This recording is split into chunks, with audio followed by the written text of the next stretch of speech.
12 Ogos Rabu malam. Apa kata kita pakat ramai, tutup lampu dan pandang ke langit? Kita akan nampak 50 ke 100 lilap cahaya dalam masa sejam. Dan ini dipanggil sebagai hujan meteor Perseid. Tiap Ogos ada je benda ni. Tapi apa specialnya 12 Ogos ni? 4 benda besar yang berlaku. Pertama, bulan dia cover matahari. Dan ini dipanggil sebagai gerhana matahari. Siapa duduk kat US, dekat Sepanyol, dekat Kanada, kat hemisfera utara, dia boleh nampak benda ni. Tapi yang duduk kat khatulistiwa tak nampak pun. Cuma malam tu kita tak nampak bulan sebab bulan berada pada fasa baru. Bahasa mudahnya, kat atas tu gelap. Jadi bila gelap, apa-apa yang berlaku dekat atas memang sangat-sangat jelas. Ini kita datang ke fenomena yang kedua, iaitu hujan meteor Perseid. Hujan meteor Perseid ni ialah satu fenomena di mana bumi kita kena bedil dengan zarah-zarah kecil yang datang daripada komet Swift-Tuttle. Bukan Taylor Swift Komet Swift-Tuttle ni dijumpa oleh Lewis Swift dan juga Horace Tuttle. Setiap tahun bumi mengelilingi matahari dan ada satu laluan tu penuh dengan debu-debu komet ni. Itulah bila mana lapisan atmosfer kita kena bedil dengan zarah kecil komet ni.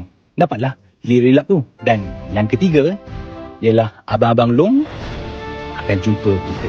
Ada 6 abang long besar yang akan melawat kita. Pertama ialah Utarid, Marikh, Mushtari, Zuhal, Uranus dan juga Neptune. Sorry Pluto. So 6 planet ni akan berada dekat langit kita. Kita boleh nampak, boleh pakai F-stellarium. Ada certain planet boleh tengok dengan mata kasar, tapi contoh Uranus dengan Neptune kena pakai teleskop lah kot. Tapi apa-apa pun, memang boleh nampak 6 planet tu dekat atas ni. Dia bukan sebaris, tapi dia ada kat atas tu. Benda ni kita boleh nampak dalam pukul 5 pagi sampai 6 pagi sahaja. Very limited.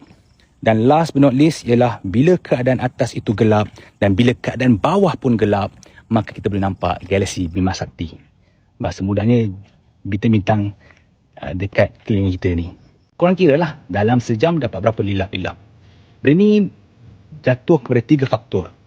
Pertama ialah pencebaran cahaya, pencebaran debu, dan yang ketiga ialah cuaca. So kalau semua cantik, just nice, korang dapatlah banyak lilap.